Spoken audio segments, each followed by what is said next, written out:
happy Cinco de Mayo. Buenos dias, boys and girls.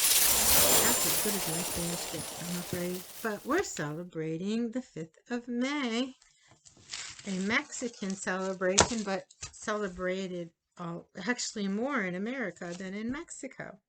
So to celebrate, we're going to create a Mexican hat, a sombrero, that the cowboys would wear to protect them from the environment. So the steps are on the Google slide that this video is with, but I'm going to do it right here for you too. You should start with a pencil.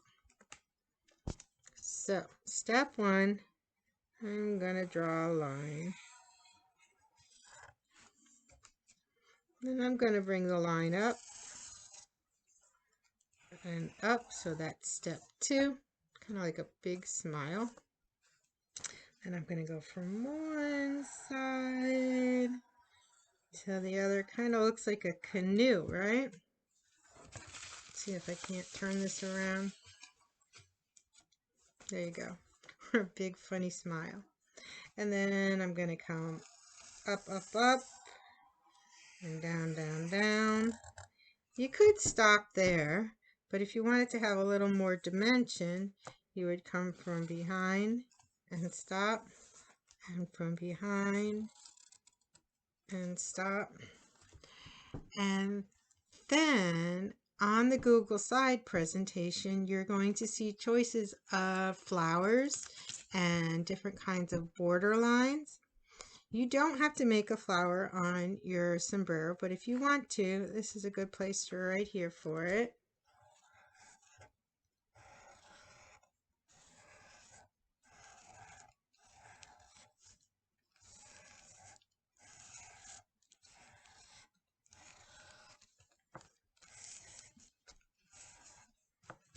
Flower. You could make flowers all across if you want. Just do one. It's your design. That's up to you. So you could do a flower. Then lines. Let's set this up a little. So I'm going to go and do a zigzag line.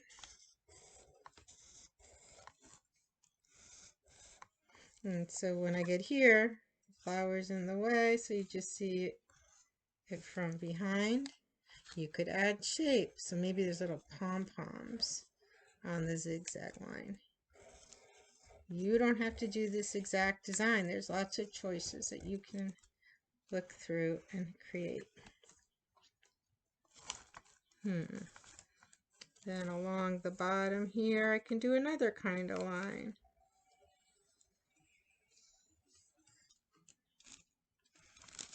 I could double it up. I like repeating things, so since I have circles here, I'm going to do some circles there.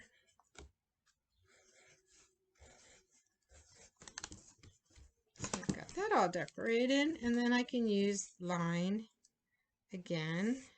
I could add more flowers. And there's a reference sheet for you to look at. I want my lines to follow the curve of the way the hat is going.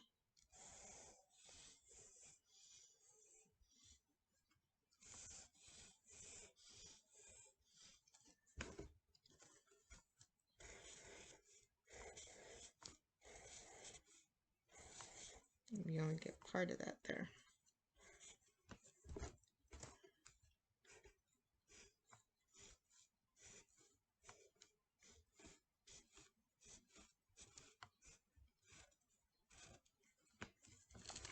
So there we go, sombrero. And you could add color with crayons or a marker or paint. I'm going to show you a way you can use your markers. Let me just get set up. Okay, so here's one that I just colored in that I'm going to show you how we're going to add some color. It's not finished because you have to wait for it to dry between colors. So here's another one that I drew, and I want to add color. So when you work with color, you should already know you start with your light colors and work your way to your darker colors.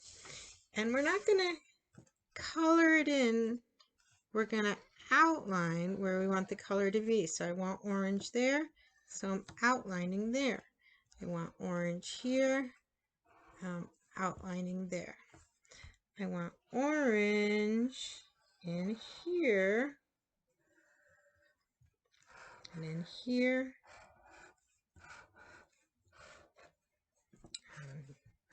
So I'm not coloring these spaces in, I'm outlining these spaces.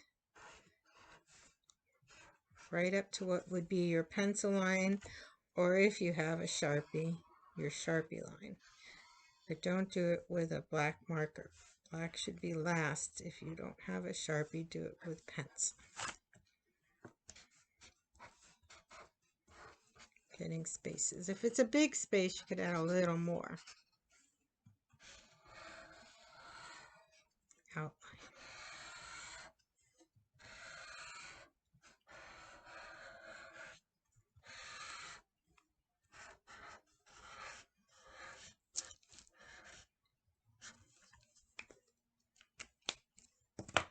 So I'm going to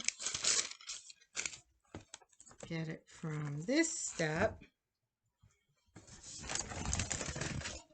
to that by taking a paintbrush and water or a Q-tip for my finger, and I'm going to get this wet, and that's going to fill in something come up, those spaces. I am running out of paper at home. This is actually sandwich wraps that I use to wrap up my husband's deli sandwiches. But it's working. Whatever you can find, even newspaper or an envelope you open up, or notebook paper. So see, it's kind of turning into paint.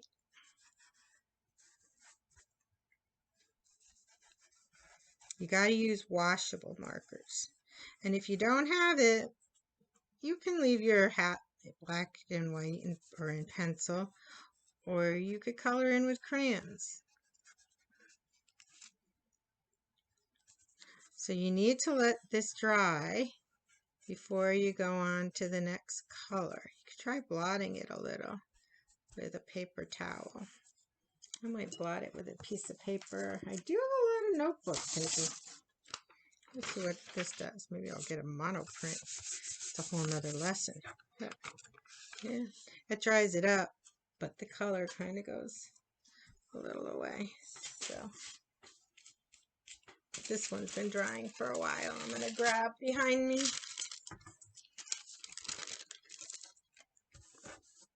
Still a few wet spots, but it's okay.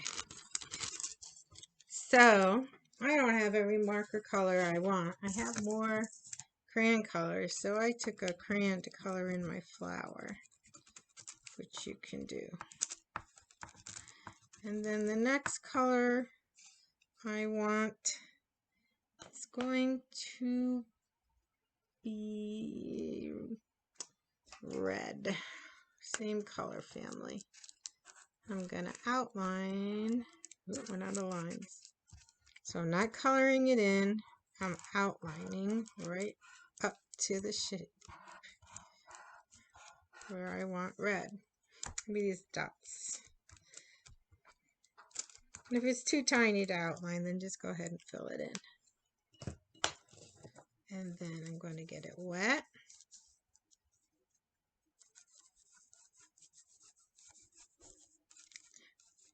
And that fills it in.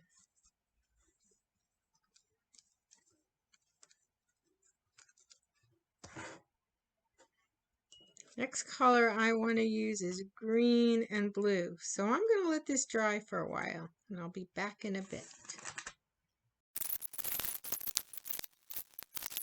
You can leave it just the way it is if you want to. You could cut it out. You make a really big one on a nice strong piece of paper.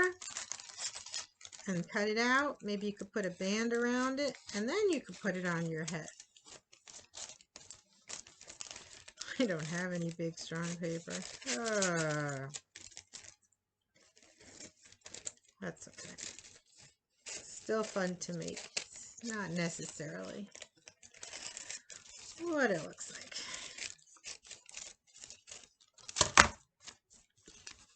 Ta-da! Let's match my shirt. Buenos dias. Adios.